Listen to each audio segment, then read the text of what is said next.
Live from Brooklyn, New York, this is Stay Busy with Armon Sadler.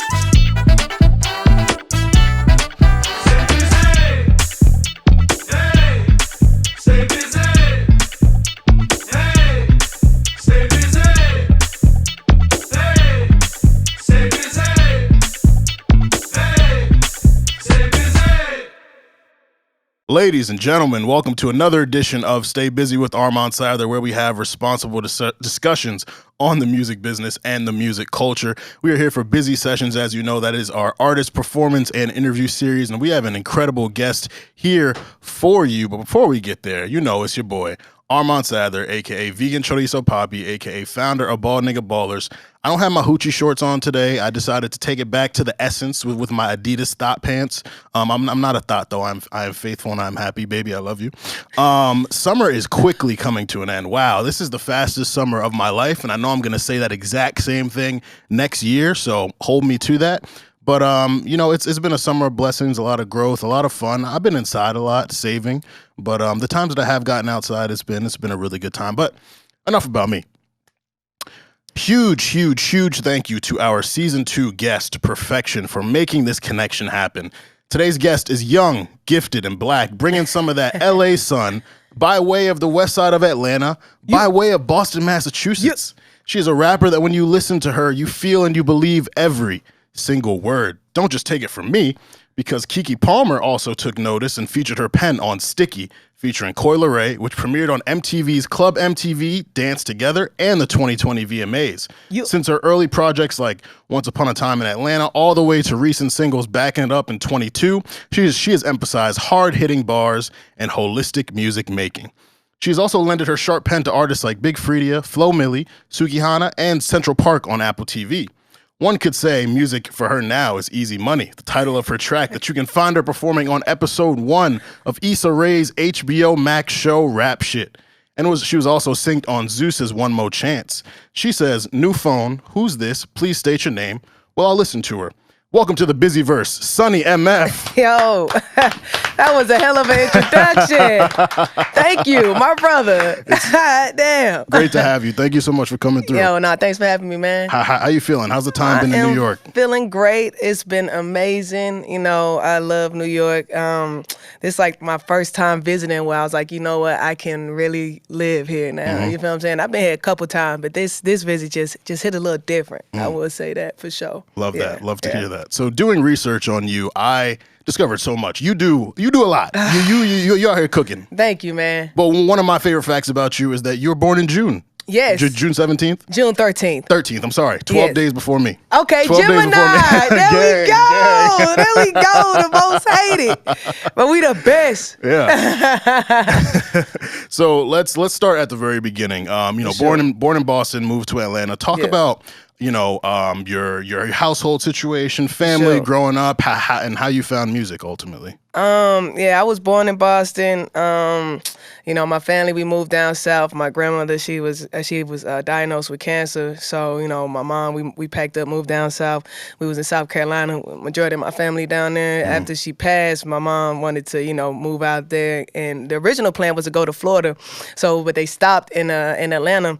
And we stopped when the Olympics was there. And my mom just fell in love with it and was just like, all right, cool, this where it's at. You feel me? So, and then we just parked there and just kept it going. I'm just happy they chose that spot. I couldn't imagine growing up in none of the places they were thinking.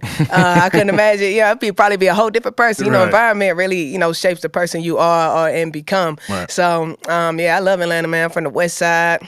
I grew up, my mom and my pops, my mom, she was a model, so, seeing her in, magazines and her accolades around the house, it just seemed normal for my dreams when I was a kid. I always wanted to do this since I was, 7 years old. I always see myself exactly where I'm at right now, so, yeah, I love it. And your mom wasn't just any model. Nah. One of the first black models Yes. to model at the Palace of Versailles. Yes, definitely. Yeah, that's a very historical moment in fashion industry. The Battle of Versailles in 1973.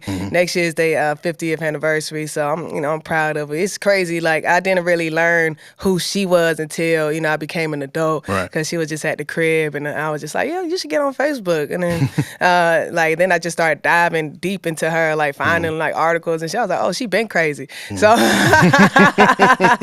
so yeah, just uncovering who and what I came from. You know what I mean? It's just like, all right, it just made everything I'm doing just seem more realistic, more attainable, and everything. Yeah, 100%, 100%. And so, in terms of like the music side, like is your family a musical family, or was it kind of you that gained that interest? Yeah, like yourself? My pops back in the day, he used to DJ, so I gotta ask him his DJ name. I'm gonna ask him that too. Like, yo, what was your DJ name? Probably DJ Marky Mark or something, Big Red or something like that. But I'm the only one that was really into music. Like my brothers and my pops, they know how to draw like amazing. I always wanted to draw, but it just was never my talent. Honestly, it was horrible. So, being that I couldn't relate to them in that art form, I started, doing music, and just really, my parents, they older, like, so I always was around the greats, like, Michael Jackson, Prince, Stevie Wonder, Bob Marley, the whole Ziggy Marley, the whole Marley family, honestly. So just growing up in that environment and listening to that type of music definitely shaped, the type of music I make and stuff too. 100%. Do you remember the first bars you ever wrote? Yes. It's horrible. It's horrible. I was 7 years old. It was so ratchet. I was heavily influenced by Trina growing up. She was like, the female rapper. I'm from the South. Up here, back in the day, music was more regional. Right. So, female rapper that I heard on the radio a lot would be, was Trina, that nan nigga. And then, all the female R&B groups and stuff like that. It was it was something. I was beating on the car. I don't even want to say it, but it was something else. I'm something else. I should never been saying stuff like that at that young age. But you don't know what the hell you be saying for. You just be saying what you hear. So yeah. Yeah. And so growing up in Atlanta and doing music, I talk with so many people. Like, I just love being from the outside looking in at Atlanta. Like, it feels like such a family. You got Gucci and everyone that Gucci's influenced. You got Thug and what Thug has built. And, you can go on and on with all the artists there. Like, have you kind of felt that collaborative dynamic within people, within your community or people that you've worked with? Like, oh, yeah, definitely. Atlanta is definitely a great hub for music. The community they'll embrace you as long as you fire shit, and there ain't nobody embracing none of that weak shit. But yeah, the community, but they definitely shape who I am, how I perform, how I carry myself and stuff like that. There's a lot of rappers out there that's just doing their thing and shit. But it's just, I moved to LA just because I just wanted to expand the brand, and just I felt like, I reached my cap in Atlanta. It was just like, all right, cool, everybody know me, everybody know what I'm doing. At this point, if anybody wanted to route me on taking this shit to the next level, I felt like it would have happened. Right. So I was just like, all right, I'm just, take my talents to LA. They say you gotta leave your home, to become the hometown hero. So that's the mission I'm on. There you go. Yeah. And making that move to LA, it's something I want to move out there as well. And everyone says you want to make it in the entertainment industry, you got to go out to LA. Yeah. And, I've obviously heard balanced stories. Some people have been thriving and had an amazing time. Some other people have, taken some time to really get their feet under them and really get things going. So like that first experience, those first few months out there, like. What was it like adjusting to, the different time zone and just meeting new people and all that? It was amazing, honestly. I knew I was right where I needed to be because even the plane ride there, I was like, yo, nigga, I am really moving to LA. You know what I mean? And I moved during pandemic. Wow. You feel me? So, because I was like, shit, if the world's about to really end, you know what I mean? My world in LA, man, because this what it was, like, because Atlanta didn't really shut down for real for the pandemic. The clubs, they did stop, so that part of Atlanta did kind of like chill, and that's why I was pretty much making my money in the club. So it was just like, all right, I need to try to figure some shit out. So I just got tired of sitting on my hands too, and I came up here in May 2020 just for a little link on. You feel what I'm saying? Nah, you know what I mean? So then when I came up here and I was like, yo, this shit's real. Because in Atlanta, you wouldn't think it was real because, you know, we was open. Man, the Times Square was empty. Everything was just different. I'd never seen New York like that a day in my fucking life. So I was like, all right, cool. And I got a woke brother. Shout out to my brother, Justice. So, you know, I'm just thinking about what he said. The world about to end. I'm like, yo, nigga, the world is about to end, nigga. We all about, this is it. These are the times. You feel what I'm saying? So I was like, all right, I need to make a move. Some shit got to happen. You feel what I'm saying? So, like I had the next month, June, I moved to LA. You know what I'm saying? Like the opportunity presented itself. I was in a relationship at the moment, and we was like on the rocks. We was like breaking up. That's why I was out here too in May doing. Right.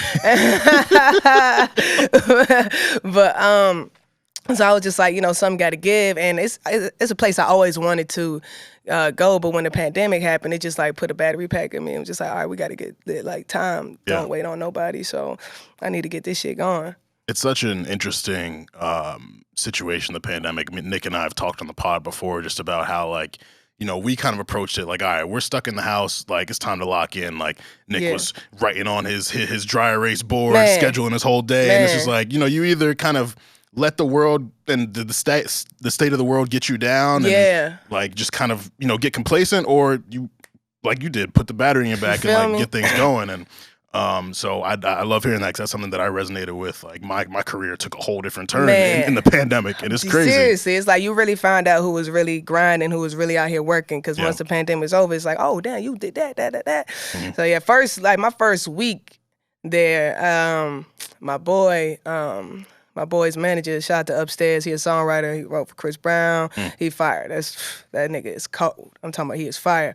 He was in the city, you know what I mean, and his manager hit me, because I also do film work as well, and I own a production company, so he hit me, was like, yo, me and my artist, we're gonna be in the city, can you, film it and shit like that? I'm like, hell yeah, boom. And it was crazy, because only thing, when I was on the plane headed to LA, because I really want to work with Chris Brown, I was like, I just want to work with Chris Brown. And literally the third day me being out there, like I get the opportunity to work with, you know what I mean? The writers, I met his Chris Brown engineer, some of the producers. The producers would go crazy. Shout out to Kenyu. So it was just like, wow. So that made me realize, okay, I can do anything I want. I just got to be way more intentional, because I said I want to work, you know, with Chris Brown, but it's just like, you got to really be like on it, like exactly what you want. You feel what I'm saying? Because then, you know, working is such a broad, you know what I mean, thing. So it's just like, it made me be way more intentional and just let me know, like, this shit really in the palm of my hands. It really is a crazy experience, you know, dreaming about something and then realizing that you're in the midst of those dreams. You know, Kobe has that quote where the dream is the journey. It's not the destination, but it's the journey. And your journey took you there, and your journey is still going. Definitely. I know you dreamed about being on TV when you were young as well, watching all that and Nickelodeon and all that. And, you know, you've appeared in Cobra Kai and obviously rap shit. So, like, what's it like to see those things come together for you? Man, it's just... It's a beautiful thing, man.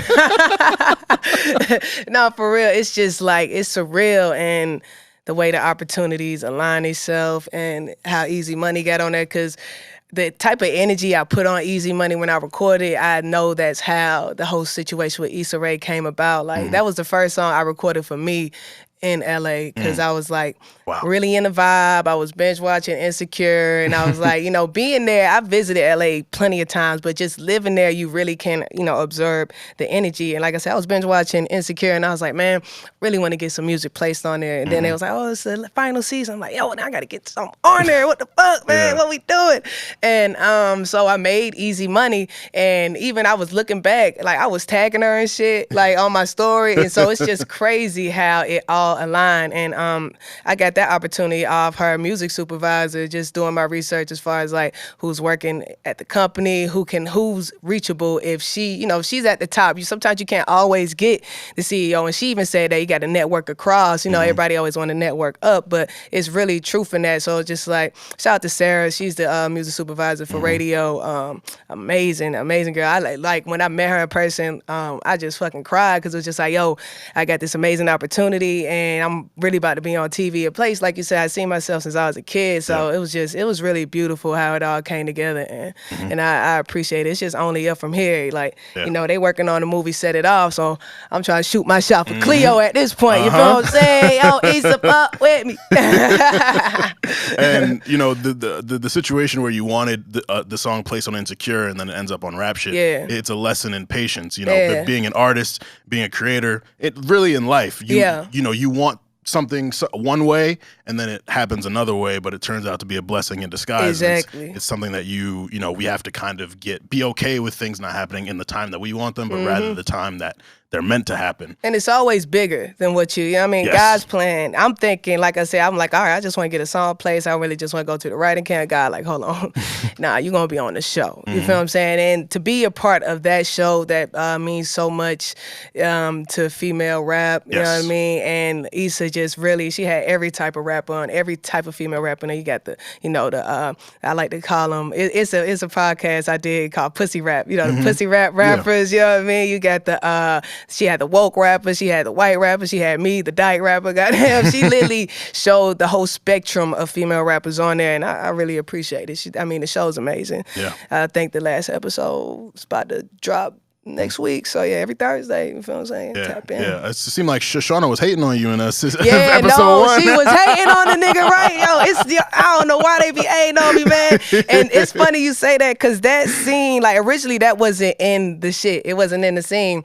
They had to like hit me and I had to approve that being. I should have been like, hell no, but I was just but I was like, look, shit, we put me in second season. Shit, because at this point, rap shit done turned into rap beef. You feel what I'm saying? So it's like, you can't be talking that shit, don't think it gonna come back, Shauna. What's up? Like, I slid in a DM. I was like, yo, it's on site. So when we met in person, you know, she was a vibe, man. The whole cast, crew, fire, man. Yeah. Issa has an amazing team, an amazing squad, and she has an amazing ear and eye for talent, for sure. I mean, she got me. She doing something right. You know what I mean? She tapped in, man. She tapped in. Yeah, and the scene you were in was so realistic. It reminds me of when Bobby Shmurda was performing on the table around the label execs. There's a bunch of like white people looking like, I don't really know what this is, but this seems cool. She's next up.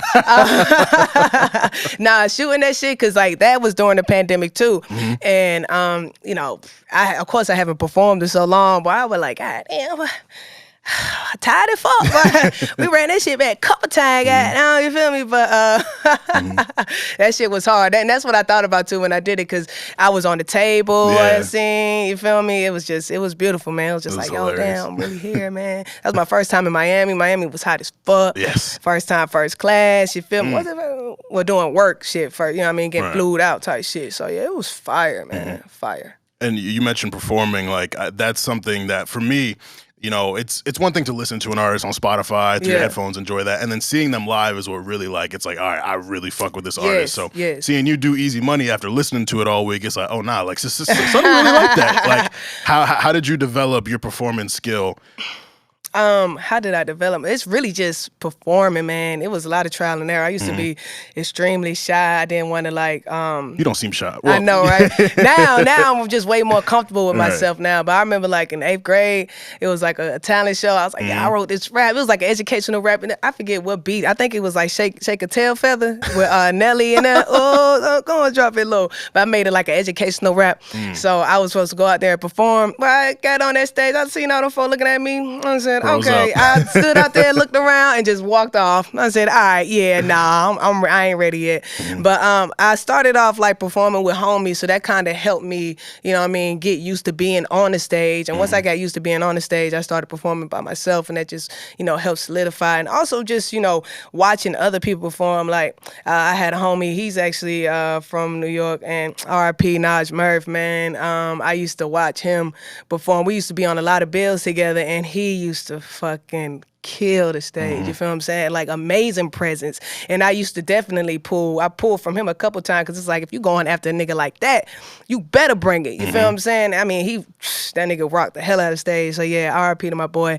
Trial and error, open mics. My brother said watching BET my whole life. Got to. So I am a product of BET, watching, music videos. I used to record the award shows on VHS and just really being tapped in. And like I said, I really studied it. Yeah. And even when I didn't know I was studying, when I was just being a consumer, being a fan, it was studying it. You feel me? So 100%. Yeah. Got to. You got to be a student of the game. You got to. Always.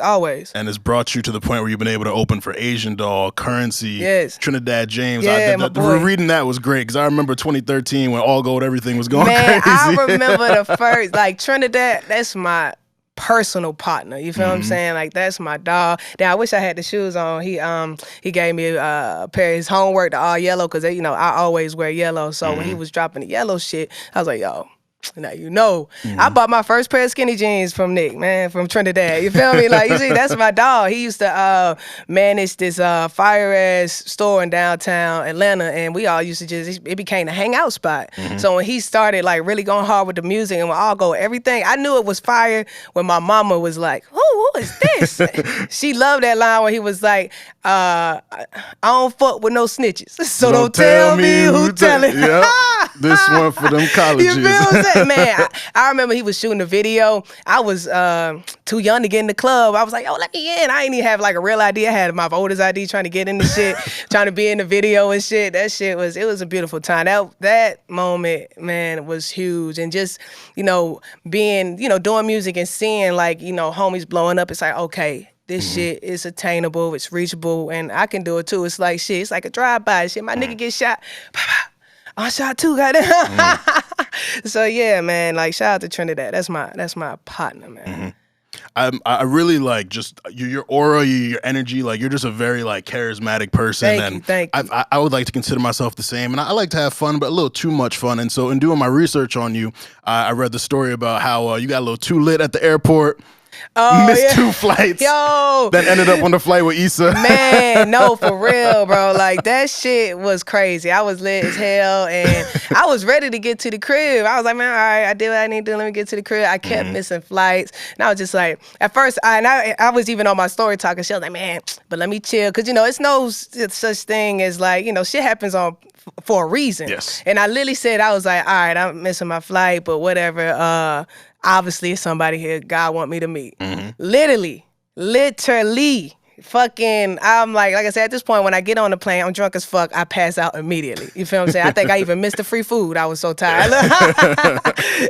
And as soon as we land, I was like, all right, bet, thank you, Jesus. And I fucking look up, and Issa's like 2 seats up from me. I'm like, I literally look up. I started laughing. I said, thank you, God. Thank you. You feel what I'm saying? Because we didn't talk on set because, it's work. Yeah. And she working, I'm working. I can't be like, oh my God, I love you. Thank you so much. So I'm glad God was able to give us that moment. And, we chopped it up. And I just told her pretty much how I made easy money, like from watching Insecure. And I really just wanted to get it placed in there. Because I told her the whole thing of it because she was the janitor. You know what I mean? That shit was straight, not the maintenance person at the apartment shit. And she was stressed the fuck out. Although it's stressful, it's easy money a little bit. So I really made that song for that part of her character in the show. Yeah. So like when I broke it all down to her, she was like, oh my God. I was like, yes, the energy I put on that, like, because even Sarah, when she hit me, like when I was all crying, I was like, thank you. She was like, no, you did that. We played like so many songs and she picked your song. And I was like, yo, it's amazing, man. It's amazing. Yeah. Absolutely. And so I want to talk about your production company that you started, Dream Big Productions. Yeah. When did that come together, and like what's the goal with that? It came together when I really started going hard with it. I was always interested in video and video production. it was like 2017.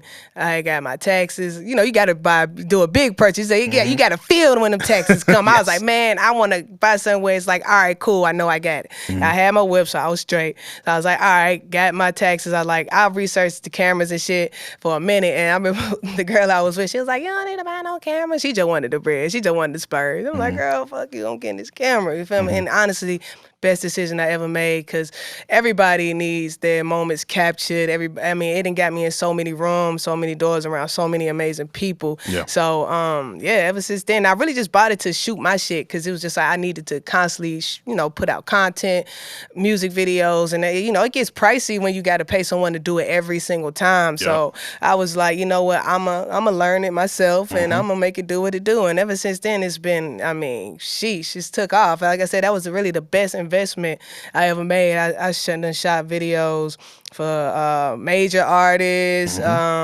What's the chick? I can't even think of her name. Just a lot of artists. You know what I'm saying? I done shot for Capitol record artists. Shout out to my boy Mike. You feel what I'm saying? He always put me in position to shoot videos for his artists and stuff like that. So yeah. And also from my research, I found that you will be part of a new Amazon scripted series about the music industry. I know you can't. I know you can't talk too much about it. Yeah. But that's definitely in the works. Like it's beginning stages of it. But I'm super excited to be a part of it. My cousin did the alley-oop for that. Boom! Shout out to my cousin Sam, man, love you. And it was crazy when he, brought the idea to me. Of course, we did like conference calls and stuff like that. But then I didn't hear nothing for a good little minute. And then like right before he hit me with the news that, that it got sold, my mom hit me like 2 weeks or a week before and was just like, what happened to the thing you was working on with your cousin? And I'm just like, I said, I don't know. I ain't heard nothing. And then literally, you know what I mean? He hit me like, yo, it's been sold, and I definitely want you forefront in every way possible. So acting, writing the song, so it's gonna be dope. I'm super excited. I've been thinking about that one for a minute. Yeah. Let's jump back to the music. So some of my favorite songs by you, Sarah Smiles When She's High. That's my favorite too. That's your favorite, that's one of my tops. Okay. Yeah. Okay. I also love 22, Detox, Love. Smoke With Me, Yeah. Dykes with Auto Tune, and Lil Sunny song, and something a resounding theme in your music is that you like to smoke. You like to get definitely. high. Yes. I've calmed down a bit, but I do enjoy a blunt or two. Okay. I was gonna ask if you're a backwoods person, a joint person. I smoke weed, so it really don't matter. You feel what I'm saying? Don't matter what the apparatus is. It don't matter what it is. What we rolling it with? What we got? Shit. You feel what I'm saying? As long as it's weed, we straight. Make it do what you it feel do. me? Yeah. I do enjoy a backwood every once in a blue, because it do make you be like, oh. It's different. It's different. All right, I feel this one. But sometimes I'm asking myself, like, am I addicted to the weed or to the tobacco? So I try not to smoke. I definitely don't smoke those a lot though. But my favorite rap would be The Game. The Games. Those my favorite. I could definitely flex the game. It's been a little while. I've tried to cut back myself. But what I mean? Always flex it. You never lose that skill. Oh, never. I know how to roll everything too. I know how to roll the papers, the backwoods. I'm talking about shit. We gonna get it. You know what I mean? Yeah. Well, one thing I really admire, and I would love for you to speak about, because you mentioned it earlier in the interview. You referred to yourself as a dyke, and I know that historically that's been a negative term. Yes. But for you, it's something that you are reclaiming and proudly projecting and putting it out there, and it's dope. It's really dope to see. Yeah, I was talking to a homie the other day, and it was just like, dyke is really like the nigger and in the LGBTQ community, for real. Because it's so hard. Like, it is, dyke. yeah. Like, and personally, I didn't used to like it for real, but then shit, like I said, once I don't really give a fuck, man. I just. People dyke is really like the white ones though, the white butch woman. Stud is the appropriate one, but I like the word dyke. It's funny. It's cute. Yeah. Dyke. So I know you've also been featured on BET, Revolt, Hip Hop DX, 106 in Park, Sway's Universe. 106 in Park. Damn. Oh, no. That's a legendary shit. It is. I think everybody dreams about that. Man, for real. You know what's funny too, right? I remember years ago, before I even went to the studio, knew who the fuck I was gonna be, what my rap name was gonna be, type shit. I had sent them a submission for what was that shit on Wednesday they would do? Wild Out Wednesday? Yeah, well, yeah, it was Wild Out Yeah, Wednesday? Okay, yeah. but on Wild Out Wednesday, I sent a video submission. I wish I still had this email because I would love to find out who the fuck sent this email to me. They was like, it was a video of me just rapping in the bathroom, and you know what I mean? When I look at that video too, I say, yeah, I understand why they said what they said. I was not ready. And they was like, you know, some people need to stick to the books. I'm like, damn, it broke my heart. I deleted it. I don't like to keep shit like that in my vicinity. Yeah, you know what I mean? absolutely. I was just like, damn, but it made me go harder because it's just like, now, granted, I know my submission compared to all the submissions they get was not, like, I'm in the bathroom rapping. And, you know what I mean? And my flow was not what it is today. And it was, the bars was there, but you know, the flow and the voice, you know what I mean? That took a long time to find, especially being a female rapper and how I present myself as well. So I went through hella voices trying to figure it out and like what'll work for me type shit. But yeah, they went in on my head. Like, I don't know if it was intern, goddamn executive, boy. I got to find you. I wish I could find that email. But Look at me now. You know what I mean? I made it, baby. You feel me? Hey, stick to the books, nigga. Fuck them books. No, just playing. Fuck school. Nah, stay in school. Shit. Glorilla said that was she got famous off spelling. Stay in school. Shout out to Glorilla, man. And what's it like now? You know, I feel like you know, female rap was always strong, but it feels like now there are a lot more stars than like, you know, previously. Like we had the Nicki run for a while. Back in the day it was Lil Kim, Remy Ma, Trina, as you mentioned. Now there's so many. We got City Girls. We got Glorilla. We got Lotto. Lotto's one of my favorites. I love Lotto. Like Lotto. There's so many talented people. Ooh. So how's it feel to be coming up and really gaining prominence in this era where there's so many of you cooking? Man, I fucking love to see it. All of them are just doing their thing and bringing you know what I mean, bringing an aspect to it that is missing. And like you said, you know, we had our Nicki run, and I love Nicki, boy. I was thinking about it the other day. I was listening to her new song, and I was like, yo, Nicki voice it's just different. Nobody got that voice like her. You feel what I'm saying? She's top tier. Lil Kim, everyone top tier. So I love to see it, and it's a beautiful time for female rappers, and you know, it's just time to be in that discussion. Because even now, it's a lot of us, but we still don't get put in that discussion when they say, who's your top 5 rappers? You know what I mean? Like, they still say the niggas. You know what I'm saying? Like, but that's why I love Lil Wayne too. Lil Wayne is my favorite rapper for sure. But you know, he always give it to Missy Elliott. Always. And I got to give it to her too. Like, she top tier lyricist person, just overall. So I love that I'm a part of the conversation. You feel what I'm saying? That I'm not looked over. Because I mean, I had niggas tell me, oh, the world's not ready for a gay female rapper. I'm like, nigga, Ellen got a show on fucking TV. What the fuck you telling me the world ain't ready? You just not the one. You know what I'm saying? You're not ready. You know what I mean? That's what I said. No, it's just like, all right, move. You know what I'm saying? So, but yeah, it's a beautiful thing and it's a beautiful time. I'm just so proud, like I said, to be a part of the conversation. And I love all the female rappers. I love Flo Milli. I be fucking people names up. I suck at that sometimes. Manolo, I know her and Flo Milli got a song. Monaleo. Yeah. Yo. She's dope. Super dope. I mean, shit. That not humping. We not humping. Yo, she said some bar was like some Halloween bar. I was just like, I fuck with her. Like, all of them come in all different shapes and sizes. They always try to do the cookie cutter and shit like that. But nah, you got to mix it up. Shit, we got we don't want everybody looking the same. You feel what I'm saying? I hate how they try to, like, even with Glorilla, they was like, I hope she don't get no BBL. She was like, I'm already the thickest. You feel what I'm saying? She know she ain't got to do all that shit. Real ass bitch give a fuck about the nigga. You know what I'm saying? Absolutely. So yeah, I love to see it. And like I said, I'm just happy to be a part of the conversation. 100%. A bar I really enjoy from you, and I'm not going to make a Super Bowl joke, but backing it up, you say, switch the team up, still won in the next season, call me Brady. Tom Brady being a Patriots fan. Like, and still won the next season. Let me tell you. Yes, man. That was a jab to some niggas. You feel what I'm saying? Because you do got to switch the team up, and they think when you switch the team up, you're going to lose, baby. No. You feel me? Switch the team up, still win the next season, call me Brady. I never tell one bitch to pull up. I always hit to, because you know that bitch, you be shady.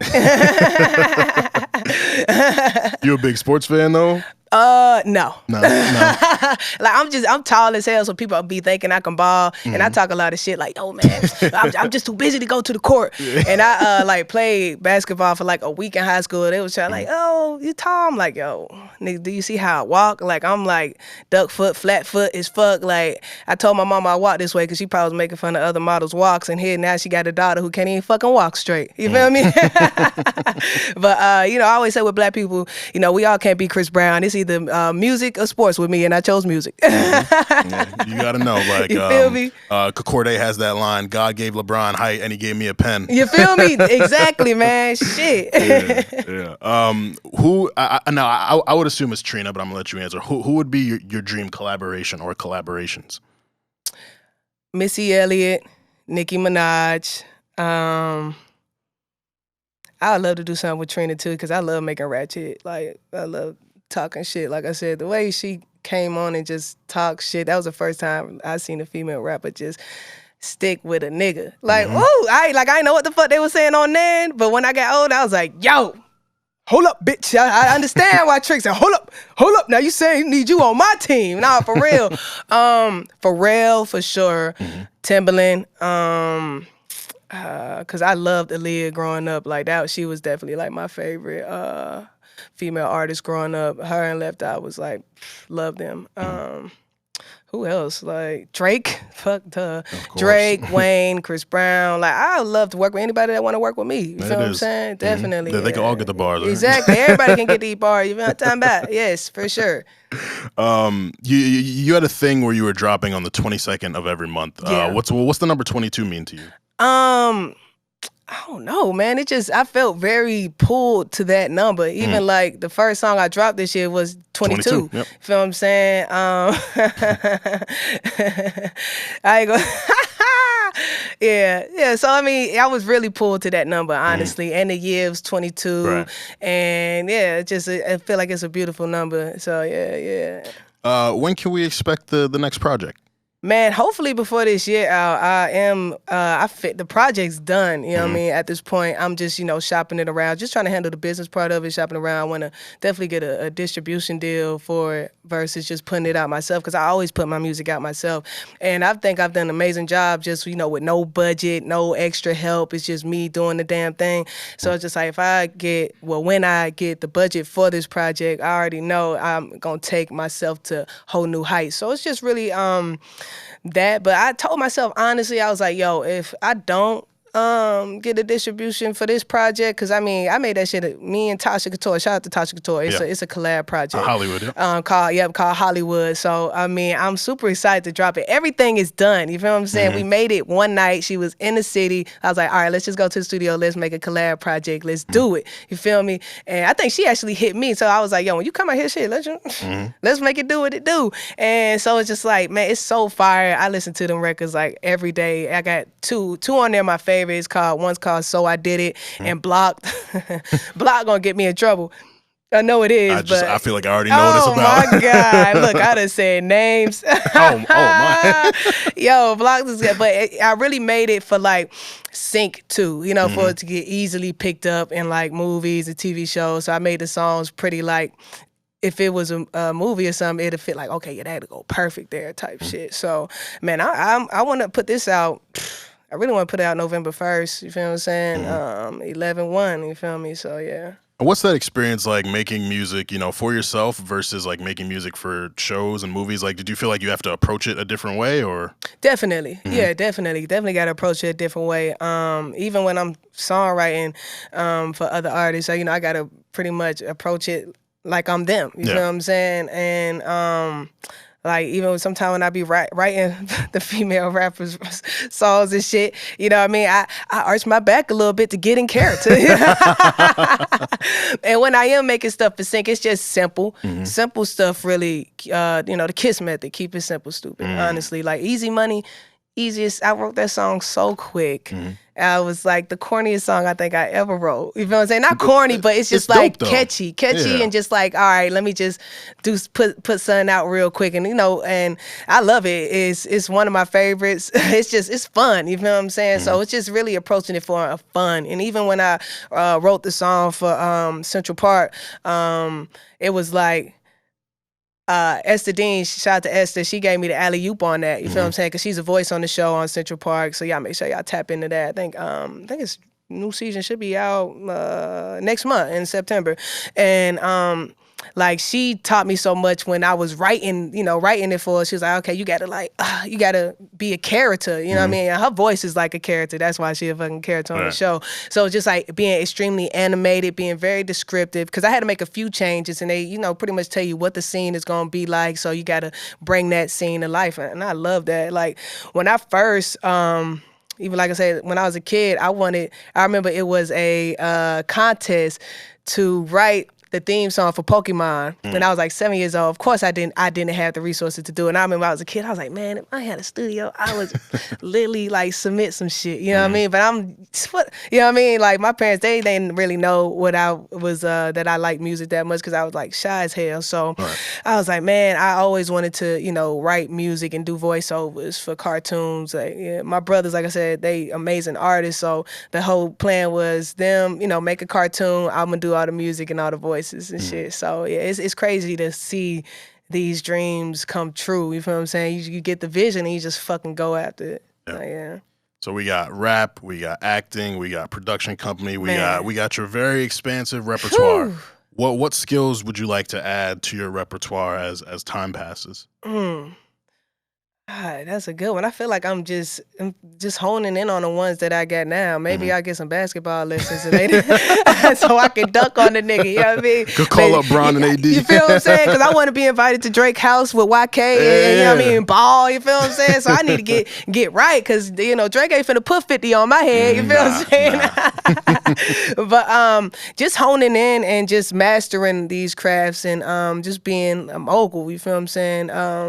Like I definitely want to get more in tune, like I said, with the voice acting as well. Just utilizing what I got to make it do what it do. And I do want to dive more into my production company as far as like telling stories and docuseries. I love documentaries and docuseries. So yeah, I'm excited to see what all it, God's plan. Like I said, I try not to plan so much and I work hard, but I also like to leave room for God to work. You feel what I'm saying? It's a tag team thing. I can't go so hard every day because sometimes when you do that, you overwork yourself, you overstress yourself out. So it's like leave room for him to work. You know what I mean? So, and I learned that with the Easy Money. You feel what I'm saying? Because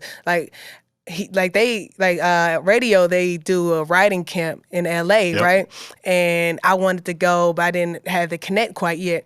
And I found her team on, Instagram and stuff. So I reached out, but they didn't see the DM until after the stuff. So, but I found out where the studio was at. I found out exactly where everybody was because I'm famous for like sneaking in the studio session. That's how I met Sway. Like I met Sway because I barged in on this nigga while he was live on the radio and demanded to freestyle. You feel what I'm saying? You gotta go get it sometimes. You gotta get it. Even now me and Sway like that's family, man. Like I was just on his show the other day. So by the freestyle I did on that, oh my God, that shit gonna go viral. I swear to God, that shit's gonna go viral. It's gonna go crazy. But and I remember I snuck in the Dreamville J. Cole session too, but I got pulled out that motherfucker real quick because there wasn't a lot of females in there anyway. So I kind of stuck out like a sore thumb. Right. But like I said, I found out where the writing camp, where the studio was at, and I remember I was sitting in the car. I was like, you know what? I was like, I'm going to chill and I'm going to go back to the crib because they're going to invite me. You feel what I'm saying? Versus me like, doing what I usually do. And I think that was the best decision I ever made because I got invited to be on the show. You feel what I'm saying? So yes. Got to leave room for God to work. You know what I mean? Or else you're just going to overstress yourself out because you're not in this alone even when you are alone. You feel what I'm saying? Yep. Just follow your gut and just keep working and stay prayed up and leave a little room for my boy to do his thing. Man. Last question. If you had to make a playlist of Suni MF essentials, 5 songs for someone to get to know you as an artist, what are the 5 songs you would pick? Ooh, 5 songs. All right, Aaliyah, Are You That Somebody? Waterfalls, TLC. Little Bit, Drake. Birdman, J.R., Lil Wayne. And I got one more, right? Mm-hmm. Big Pimpin'. Jay-Z. I am big pimping, so I gotta. But then I want to say I typed a text to a girl I used to see. Yeah, that was my shit too. So yeah, I'll say those. Actually, I meant to ask, well, what's the MF in your name stand for?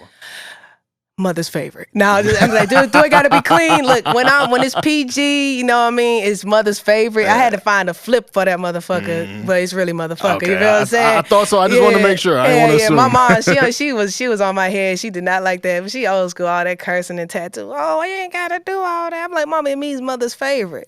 She's like, you can't get in the White House. You know, she old school. You can't get in the White House with MF. I'm like, girl, don't nobody even want to go to the White House. Niggas is turning down that invitation, babies. They got Trump in there. You feel what I'm saying? They letting any nigga in there. Yeah. That was the biggest nigga we had in there. You feel me?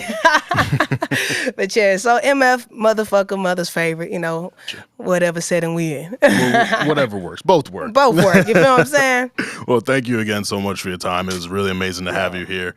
Tell the people where to find you, and if you got anything to promote, please let the people know. Yo, what's good? It's Suni MF. Appreciate you, Armon, for having me, man. Appreciate that, my dog. Y'all can find me at Suni MF.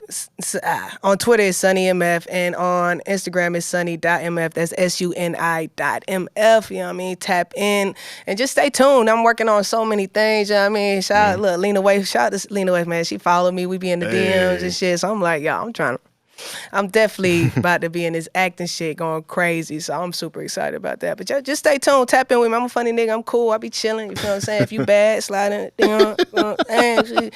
maybe we can have some fun. No, I'm joking, unless you're serious. I'm joking. Unless you're serious. But, you know. Well, this has been Busy Sessions with Suni MF, and of course, y'all know, it's not just an interview. We got a performance coming for you. Suni MF did Easy Money, which you heard on episode 1 of Rap Shit. So make sure you tap into that. Subscribe to the YouTube channel right here. The button going to be right around here, so make sure you subscribe to the YouTube channel. Tell a friend to tell a friend about the Busy Verse. Stay busy. Tell a friend to tell a friend about Suni MF. Stay tuned to all that Suni MF is doing. But most importantly, make sure that you stay safe, stay humble, and stay busy. Baby girl, how you feeling?